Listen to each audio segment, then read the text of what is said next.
আজকে থেকে channel I শুরু হলো। চ্যানেল আই শুরু হচ্ছে, প্রথম দিন আমি থাকবো না, সেটা কি হয়? এই অনুষ্ঠানে কি থাকবে?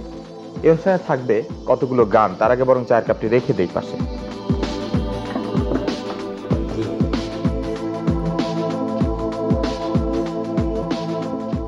২৬ বছর পর একই কাপে চা খাচ্ছি, আপনি ডেকেছেন আমাকে, কি প্রশ্ন করবেন?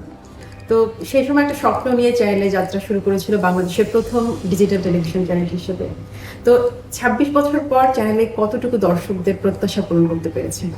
প্রত্যাশা তো পাহাড় সম থাকে। চ্যানেলে যারা তৈরি করেছিলেন তাদের টেলিভিশনের সঙ্গে একটা দীর্ঘ সম্পর্কের ইতিহাস ছিল, এবং টেলিভিশন এই মাধ্যমটির প্রতি তাদের এক ধরনের ভালোবাসা ছিল।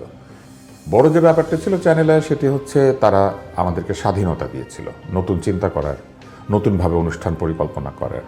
প্রচলিত টেলিভিশন সম্পর্কে যে ধারণা, সেটাকে ভেঙে দিয়ে একটা নতুন ধরনের গণমুখী টেলিভিশন চ্যানেল, যেখানে দর্শকের চাহিদা মাথায় থাকবে, অনেক বেশি প্রিয় মানুষেরা পর্দায় আসবেন। ২৬ বছর পর প্রযুক্তির যে অনেক বেশি এগিয়ে গেছে, আপনি চ্যানেলকে কিভাবে পরিমাপ করবেন, কতদূর এগিয়েছে? শিশু প্রথম তো যায় পাঠশালায়, অ ক খ শেখে, স্লেটের উপরে দাগ কাটে, তো একসময় সে পিএইচডি করে।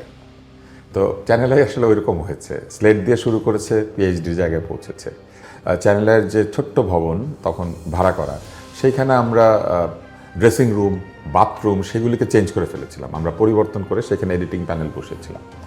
এবং প্রযুক্তি নাই সেইভাবে, অটোকিউর অনেক দাম। অটোকিউ হচ্ছে যেটা দেখে দেখে খবর পাঠক উপস্থাপকরা উপস্থাপনা করেন, কিন্তু সেটা তৈরি করেছিল চ্যানেল আই অত্যন্ত সাধারণ প্রযুক্তি দিয়ে। আমাদের চ্যানেল আইয়ের একজন প্রকৌশলী আছেন, তিনি সেটা তৈরি করে দিয়েছিলেন, মোসাদ্দেক সাহেব। এবং সেইটা দেখে একজন এত অবাক হয়েছিলেন, যিনি এখন প্রধান নির্বাচন কমিশনার, তার বক্তৃতার মধ্যে বলেছেন যে তিনি একটা চ্যানেলে গিয়েছিলেন, ঘরের মধ্যে স্টুডিও, সেখানে তিনি একটা টিনের বাক্স দেখেছিলেন। চ্যানেল আইয়ের একটা অনুষ্ঠানে আমাকে ওরা দাওয়াত দেয়, আমি গেলাম। তখন ওই যে ভিকারুন্নেসা স্কুলের উল্টা দিকে একটা ভাড়া বাড়িতে ওদের চ্যানেল আইয়ের অফিস, ফরিদুর রেজা সাগর, শায়েক সিরাজ, এরা দুইজন ছিলেন। ওনারা আমাকে একটা ক্রেশ দিয়ে বরণ করলেন। তখন আমার একটা ইন্টারভিউ নিল, দেখি যে টিনের চুঙ্গার মতো একটা ক্যামেরা। আমি বললাম যে ভাই, আপনাদের এই ক্যামেরা এটা কি এটা চুঙ্গার মতো লাগে, এটা কিসের?